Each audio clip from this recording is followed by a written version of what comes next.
It's been an eventful month of the ALTA project as a whole, some fun layout progress, and a lot of rolling stock finally getting ALTA paint and lettering. Stick around for all the cool new things today on the Alta California Railroad.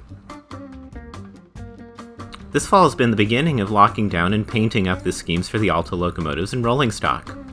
Since the ALTA concept began in 2015, there's been many years of development of logo type and paint schemes. As someone who is a trained industrial designer who has designed paint jobs for real locomotives before, I wanted to make sure the ALTA really evokes the right feel for the era and the region to help tell the story correctly. Years of iteration helped dial in both the typography and the color choices for a lot of this.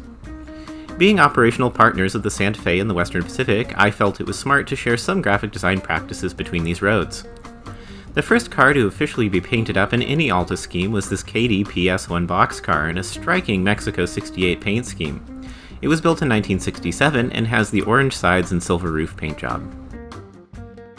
I ordered custom decals from 2 different manufacturers and then set to work. The car was designed to fit in perfectly with its contemporaries and look striking while not hogging attention. I used GN's example of the exact same car to produce accurate dimensional data for my decals and then used it as a general guideline for placement of lettering on the ALTA cars. Next, I painted up an earlier version of the same PS1 car delivered in 1966, shortly before we switched to the orange boxcar scheme. This was painted oxide red and has an orange door to symbolize specialized service and cushioned underframe.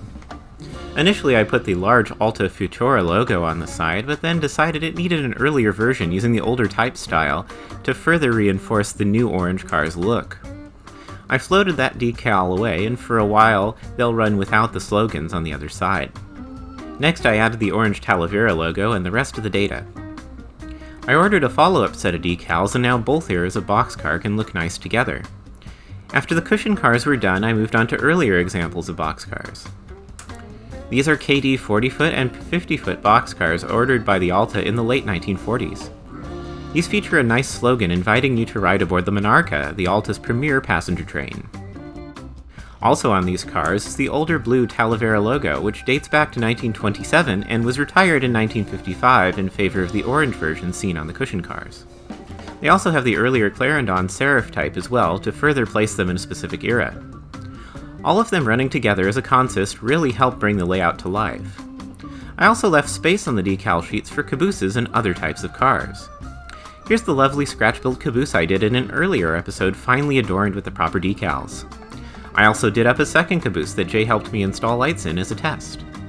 Now the ALTA has fully painted steam and diesel locomotives in addition to boxcars and caboose. It's feeling like a real railroad now. So much of the paint scheme development was thanks to a variety of surplus train set cars I had lying around that Jay and various friends had given to me over the years.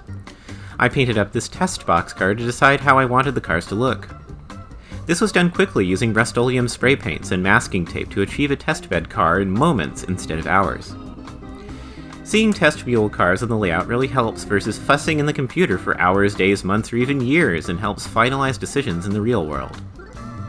Scoop up some cheapy cars at your next train show and give your new railroad a test with some spray paint.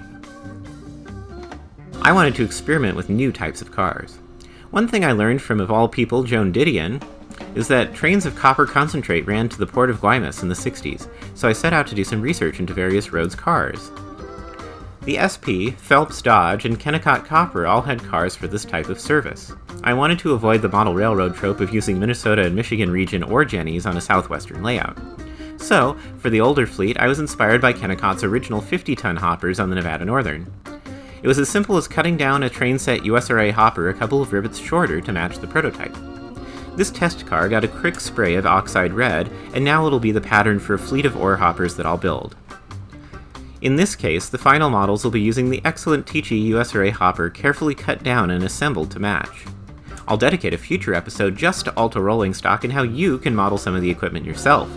Don't forget to subscribe right now to ensure that you get to see that episode when it comes out. Meanwhile, on the layout, it's been a pretty complex path towards completing the Interurban Line. In order to build the line connecting the depot with the interchange, a bunch of things needed to happen in the precise, correct order. The causeway must be built, painted and weathered, and then installed permanently. The board upon which the bascule bridge sits must be glued down in the first place. The bascule bridge needs to be completed, painted, and weathered before installation. The scenery landforms on both sides of the estuary must be complete. The grades approaching either side of the bridge must be completed, and the Modernist Depot needs to be finalized in both overall size and position on the layout before I can lay the street trackage. The street out in front of the depot must be accurately measured out, and the Tillig tram track must be placed perfectly aligned in the street, so basically half the layout needs to be completely finalized for the Interurban Line to go in. Like any other major project, we had to go in order. First up, Alexander Scratchbuilt the 1920s Art Deco Causeway from strip styrene. I then spent a very fun evening painting and weathering it to match prototype photos of seawalls in the region. I added a lot of gunk below the high tide line. To make convincing shellfish, I used the MIG asphalt putty and blobbed it along where the mussels and barnacles would gather. I then went in with 6 different washes of brown and green to get the look just right. Now it looks really gross. Thank goodness we're not adding smell to the layout. I wonder if Yankee Candles makes a low tide with a hint of runoff fragrance. Now that that's mostly done, I installed the board onto the layout for the bridge. I then mechanically sorted out the gearing on the bridge. This part takes the absolute most focus of any part of this kit build. They even warn you not to do this if you're groggy. It went together extremely well, and now it's fully positionable and it looks great.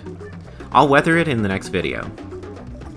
Meanwhile, Alexander finished off the CAD work for the depot and it looks spectacular. The finished Modernist Depot will almost be 4 feet long. We designed it in the style of Felix Candela, a famous Mexican architect who also designed the Olympic Stadium and a variety of other striking-looking buildings around Mexico. Now that's beginning to come together. In the next episode, hopefully it'll all be operational with the car barn scene also on the way as well. Thank you so much for watching. Please join the Patreon to have behind-the-scenes access to cool ALTA lore. Thank you to all my Patreon patrons who made this possible to take the time from working on client projects to write, shoot, and edit these videos to enjoy.